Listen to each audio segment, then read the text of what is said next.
Hey dreamers, Sarah here. I thought, full disclosure, I would let you know that I don't feel very well right now. But the good news is that I commit to acting as if I am vibrant, alive, and full of energy. And so I'm going to just allow that to come through me today. But I wanted you all to know that there is a real distinction about acceptance, acknowledgement about where things are in order to launch to that next place. So, some of you think that Nat and I are happy, excitable every second. And I could tell you some stories about Nat not being so excitable all the time. Now. And I've just self-said about me. So I had quite a weekend, lots of crying, lots of tears, and Nat was in London, which is awesome. So there's nothing like FaceTiming when you're having a little mini breakdown in the car. But you know what? Here I am, a little bit better, and really excited to talk to you about today's topic. And that's what's great about relationships, because I'm in London having an awesome time, and Sarah's FaceTiming me really upset. So the balance of life is amazing. And then I think, maybe I shouldn't tell her how good it is going on over here and that some of the expansive thinking. And I actually got to hang out with Mark Livings, who we've already interviewed on this show. If you haven't gone and listened to the Mark Livings interview, he is a creative thought leader, innovative entrepreneur, and I got to hang out with him while he pitched some of his new startups. So I had an awesome weekend, and poor Sarah was struggling. But wait, I want to say this about relationships, because I think sometimes it is the calling says, hey, maybe I should dumb it down. I don't want her to think I'm having a great time while she's suffering. But here's something that I learned early on, is that there is no benefit of Nat lowering her vibration or her energy to match mine, because my visual is like, if I'm stuck down this deep, dark water well, which nobody ever talks about water wells anymore, but here we are. So here I am down in the deep depths of, my own drama. What is the benefit of Nat coming down there with me? Then we're both screwed. We're both stuck down there, dark, horrible, and I can't even climb on her back and get out because it's too deep. So the best thing Nat can do is reach a hand down from her uplifted space and say, hey, I'm here for you. So, Nat, I'm glad you didn't do that. Yeah, well, for almost 20 years, this is good. This is good content. Know. Who knew? For almost 20 years, Sarah has held that space, right? I actually indulge myself in the deep, dark well occasionally, and I sit there going, I actually like it here, leave me alone. No, and begs me to come in. Yeah, well, I'm finishing the rest of the story. And Sarah's up the top, holding the space of the light, saying, come to me. And I'm like, no, you come down here, right? So, and I never really got why she wouldn't. And she wouldn't. She would never come from her light down into the dark doldrums. She would actually hold that light space and wait for me to vibrate up to that level. And I think it's whilst at the time I don't like that, misery loves company, but I really do think it's changed my life too. So Sarah, thank you. Don't make me cry. Yeah. I'm having emotional. It's like I'm pregnant, but I'm so not. Because if you haven't figured it out yet, Nat and I have to work a little harder than most to have a baby. So I definitely am not pregnant. It's not happening by accident. But also, like, being honest about that, Sarah, and how she feels right now. That we've done some shows where I felt bad and did it anyway, because my history is you just sort of suck it up and you don't show any weakness.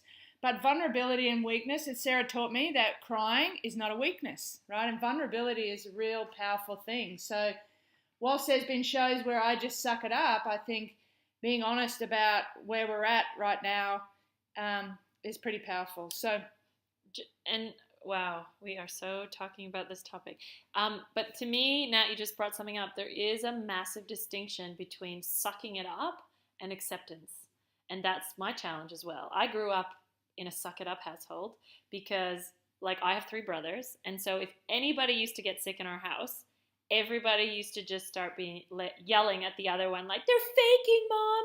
It's total bogus. They're not sick. So basically, in our house, you either suck it up or you get, like, ragged into going to school. And so it's like I fight against the whole suck it upness thing and being able to acknowledge something without dwelling. Like, hello, this is just like a tightrope. So anyways, Nat's been living with me and my deep thoughts for years. And so Nat brings simplicity to our life, and I bring complexity. How Oh, lovely. what a balance. Okay, let's talk about Chris, because Yeah. he's too awesome. So that was unscripted, unsolicited content right there that is life. And I think that's awesome. You know, we've been so hell-bent on delivering this awesome content and this awesome show, and we prepare and do all that. And I think that 5 minutes right there is boom, shakalaka.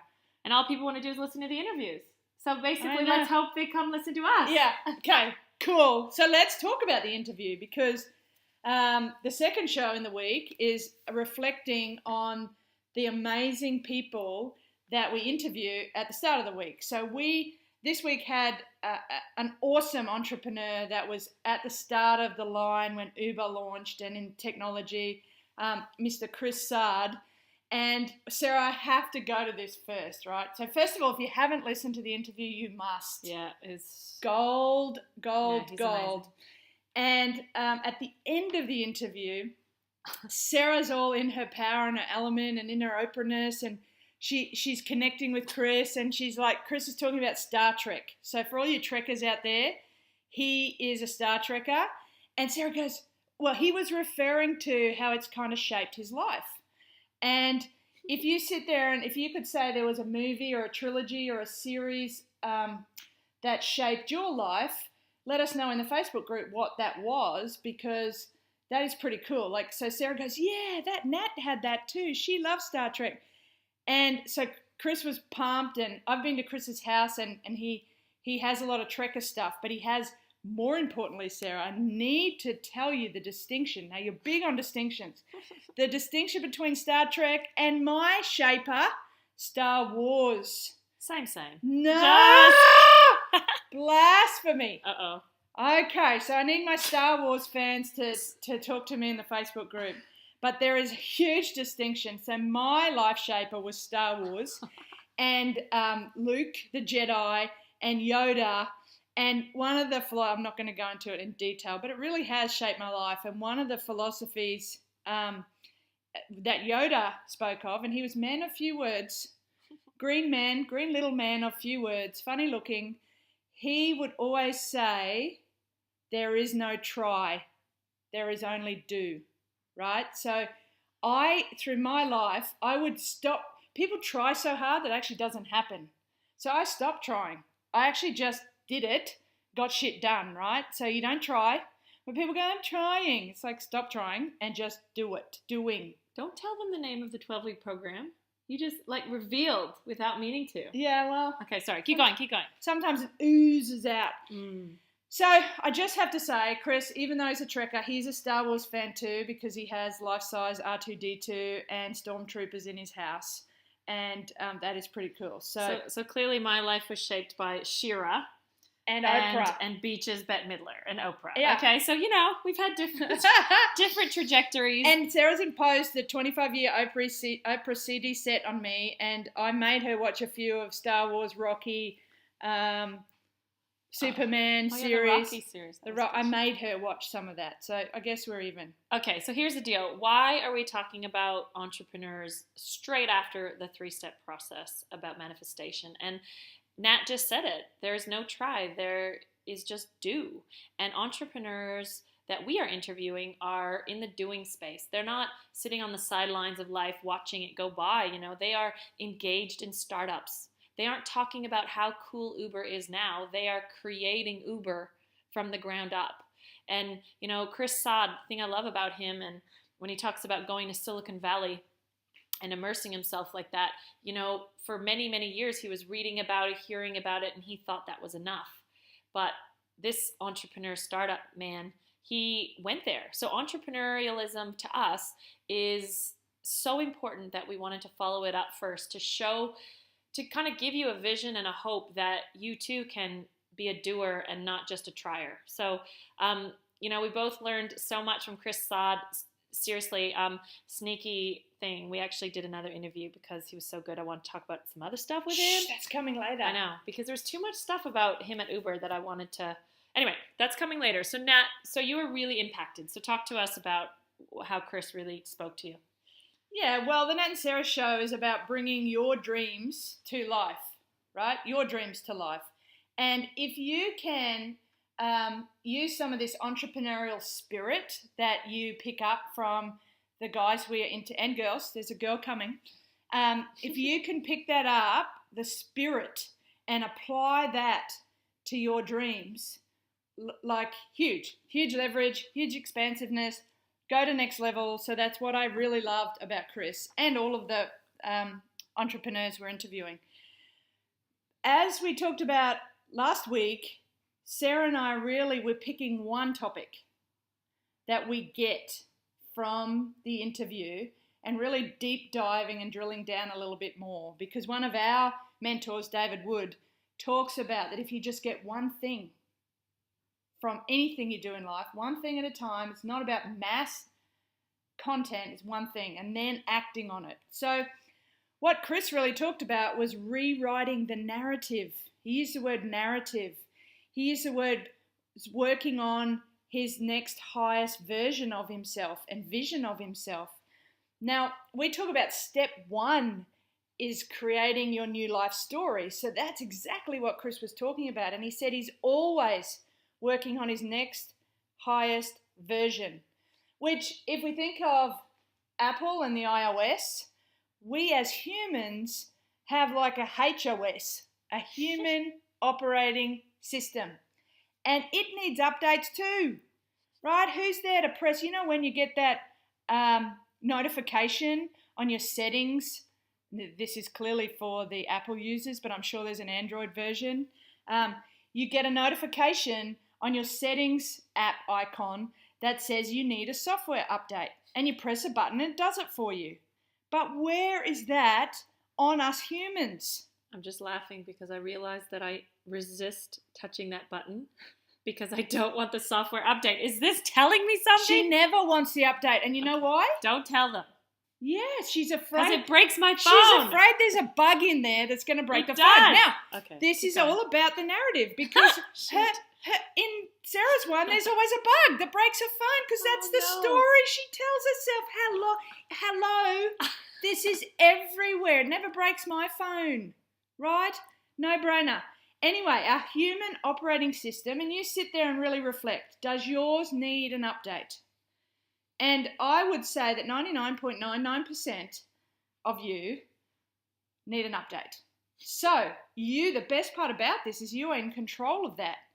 If you go to the Facebook page in the files section and print out step one, create your new life story, there is pages there for you to write.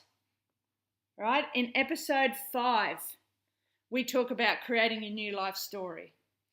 And some of the amazing people in our Facebook group, high five to Bronwyn, who actually went and did that, and not only did that, posted it for everyone to read. Wow, courageous. Because other people have been doing it. It's really great. And it's not like head of the class because Bronwyn posted hers, but just she did, which is really courageous. Yeah, but it also shows too, one of the things I want to touch on is how to write this. And the way you write your new life story, or you build your new narrative, as if it's happening right now. So, us humans are in a time-space reality, and sometimes you have to wait for reality to catch up. There's a gap between what you think you'd like to have happen and it actually happening. And the manifestation of it, the time between that, you get better at, right? Sometimes some of your dreams will take a little longer, and other times you can click your fingers and it is right there in front of you. You turn a corner and you'll be like, wow, can't believe it's that quick. So you write the story as if it's happening now, not in the future, because if you have it into the future, it will always stay at arm's distance. It will always be separate from you. Boom. Shakalaka. I like that. So if you take a step towards it, if you're still writing it like it's in the distance, it'll move away a step. Okay, so we're trying to collapse this on each other and make it the vibration as if it's now. And Bronwyn did that really well. If you want to go on the Facebook group and have a look about her program of her retreats, painting, sculpturing, dancing, yoga, and she wrote it as if it was coming to fruition right now. And you get to live in that, in the present moment, right in the moment. You get to feel it, live it.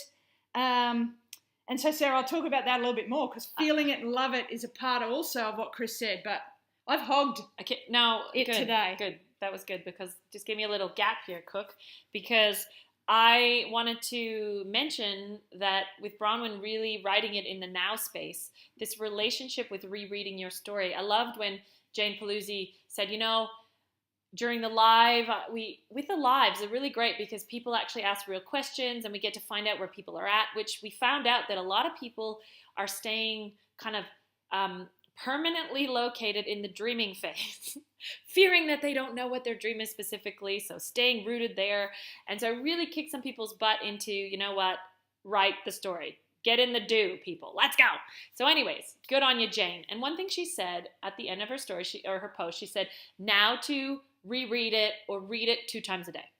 So at the bottom of the file on creating a new life story, I really acknowledge or kind of like differentiate how you're reading this story.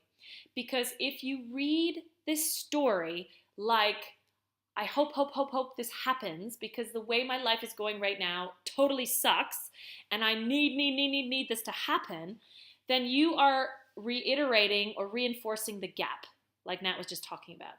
So I've been really, some of you know, I've been really getting into these podcasts with Eckhart Tolle and Oprah, there's the name again, on his book, A New Earth. And he speaks a lot about being in the present moment versus future pacing. And then I thought, oh my God, how is creating your new life story? Like it's sort of like a vision of the future. However, you write it, which is what we are encouraging. We want you to write it being fully aware and present now when you're writing it. Be fully there. So when you're rereading it, be fully in the experience of how good it feels to read this story that you created. If this is confusing, the thing you'll know is when you read it, if you feel good, you're on track. If you feel bad, you're not. And just boom, that's it. Right there. That's done. Everything. Not only in rereading the story, your new life story, but as you go to take steps towards it, if you feel good, you're on the right track. If you don't feel good, you're not. Right? That is huge. Yeah, so we'll just leave it at that. Cool, Sarah. So one of the other things, as we continue on with this whole theme about rewriting the narrative, is Chris really talked about immersing yourself in it. So some people, again, with the arms, I've seen a lot of dreams, a lot of vision boards be at arm's distance. This is about bringing it into every single cell in your body. So it's not about going to Silicon Valley for a week or a couple of weeks. It's moving to Silicon Valley, right? Or he recommends, if you have any interest in tech, any interest in that side of things, to move to Silicon Valley for at least 1 month, right? Most of us understand things on an academic and intellectual. There's a new word. It's intergalactic. Galactical. There you go. Star Wars, it just every pore of my body. So most of us understand things academically or intellectually, and we often go and read and research, and Dr. Google helps us, and we think we got it. But Chris talks about dramatically increasing the understanding at a visceral, emotional, and practical level when you dive in to full immersion. He actually says it recalibrates the brain, right? And he thought he was working hard and working at a, excuse the pun, Uber level, right? Until he went to Silicon Valley, until he went to Uber, and he said he hasn't seen nothing like it. The pace and speed at which the synapses happen in the brain and you're expected to work at goes at a whole new level. So, as you're sitting there for you, how could you immerse yourself into your dream right now? So with Bronwyn and all of her yoga and dance and painting retreats, it's like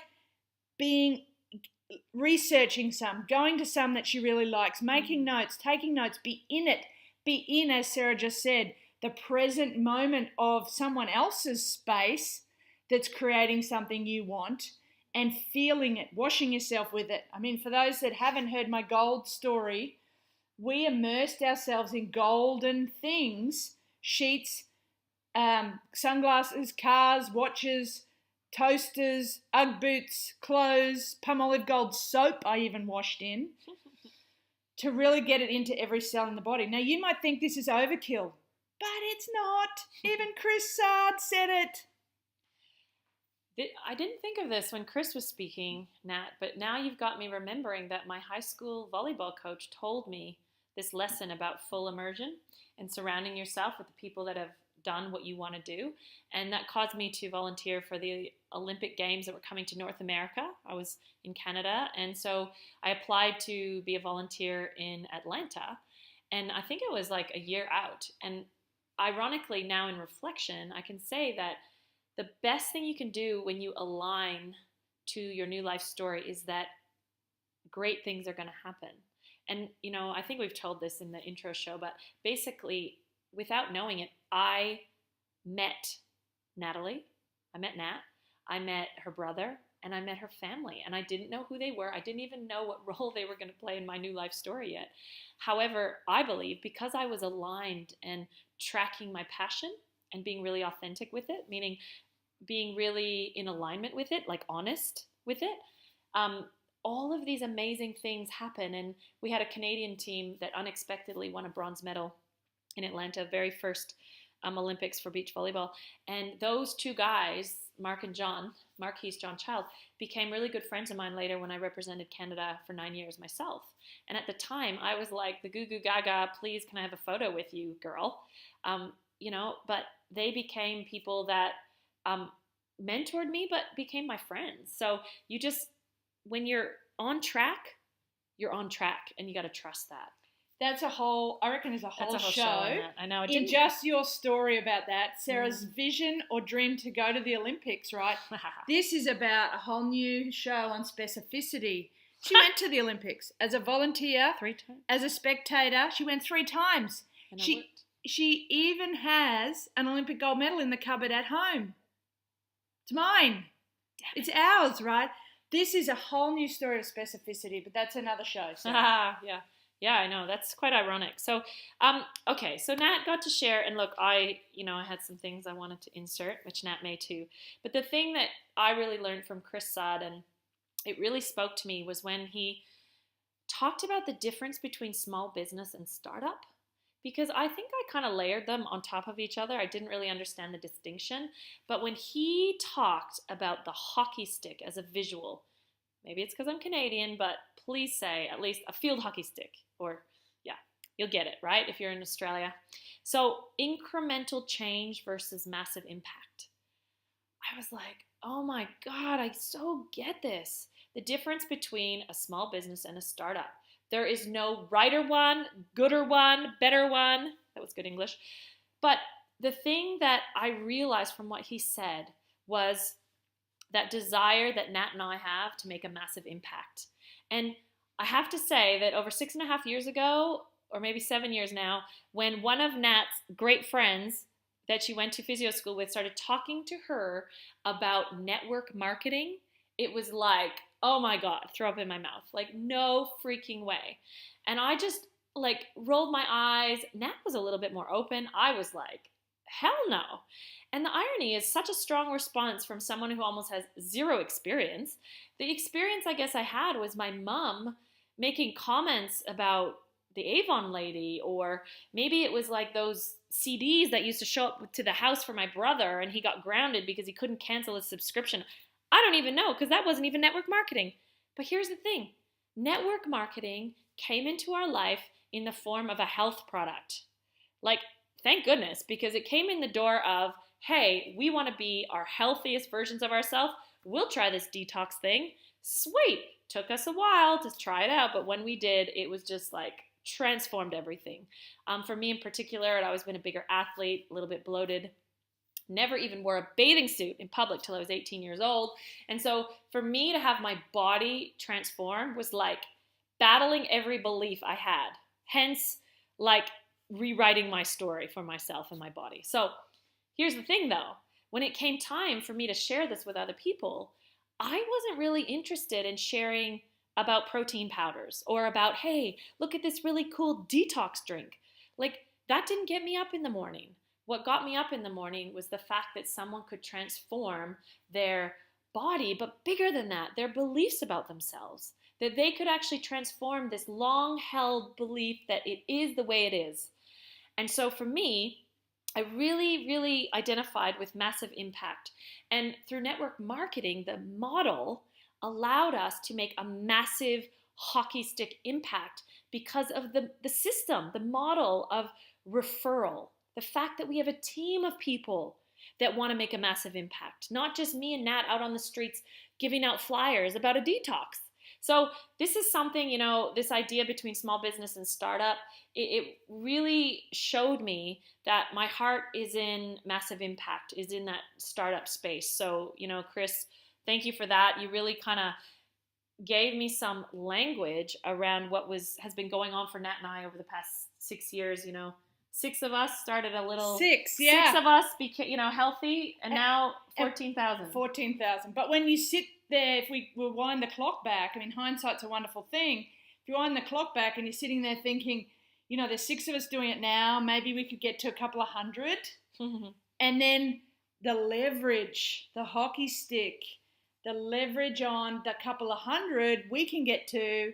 What about if they got to a couple of hundred? That's how the progression of numbers works, and exponentially now at 14,000 people impacted, because firstly we wanted to get our health right, and then we realized how powerful it was. We wanted to help others get their health right. Ever since I was a little girl, I've wanted to make a massive impact and leave the world a better place than I came into it. Be a contributor, not a taker. So that dream has lived inside of me, and it's shaped itself in so many different ways. And so to me, to be able to kind of put a business name on that, to have economy around it, is really exciting. So, and she thought she had to be Oprah, right? That was their tears when she watches Oprah, because she wants to do what Oprah does, like her favorite things, and you want a car, and you want a car. Yeah, giving things. Sarah would love to do that, and she thought she had to be a billionaire like Oprah. And instead, all we had to do is spread the good word of our health as we became healthy too. Have $1 billion to be able to give to other people. Yeah, that's coming. Okay, it's coming. We support Haiti and your friend Jen in Haiti, and we could all of that. The more you make, the more you can give, right? So, tiny little extract on Chris's stuff too. One of the things that hit me was the influence his parents had, right? And some of you may have not had parents that have influenced you positive. Maybe they influence you negatively, and sometimes knowing what you don't want is just as powerful as knowing what you do want. So there's still an influence. It just depends on which way we take it, right? So whether it's your parents, or whether it's an uncle or aunt, or whether it's teachers or coaches, the influence of those people that are around you is just massive. What it creates with the possibility, and even things like Star Wars, even a TV show, the influence that comes. What are you filling your life up with? What are you listening to right now? Hopefully it's a Nat and Sarah show and you continue to do that. But like Sarah said, she's listening to Oprah. Who are the people you are listening to and surrounding yourself with? And not smaller, but the Silicon Valley perspective that Chris shared about failure is an option. Being able to reframe this idea around risk and celebrating the going for itness over whether something works out or not. I really got that this is why innovative, leading edge things are happening on the technology level in the Silicon Valley, because failure is an option, is what the leading edge people are living by. And I was like, OMG, That's a new narrative, right, on failure. It's a new narrative. Totally. It's a rewritten story on what failure means. Fail forward, fail fast, and celebrating the journey, not just the results, is pretty awesome. My friend Dr. Jeff Spencer, who we're so going to interview because he's amazing, he has this thing called the Champion's Blueprint. And he says that he talks about perfectionism. And he said, and that would be my before affliction. He said, perfectionism is not focusing on the 90% that you did right, but obsessing on the 10% you didn't get right or that went wrong. And I thought, boom, like that is so the case. And he talked about going into an exam at the end of the year, and instead of going, you know what, I got 90% of what I had to study, you can see the perfectionist studying all the way up until they walk into that exam. And that whole last hour as they're walking into the room is spent obsessing and focusing on the 10% they don't have. And I was like, oh my God, how did he know how I walked into my organic chemistry exam? Womp womp. Really bad result. Was my worst university result because that's what I was doing. I was totally freaked out on the 10% I didn't know. So failure as an option is a champion's blueprint, is a success criteria, says Silicon Valley. And so, to summarize, if you didn't listen to Chris, you have to go back and listen to Chris. And even more importantly, going back to the 3-step process and going through the worksheets. Because we have people joining our community every day, at bit.ly/the Nat and Sarah Show, and they're always sort of like, okay, what do I do?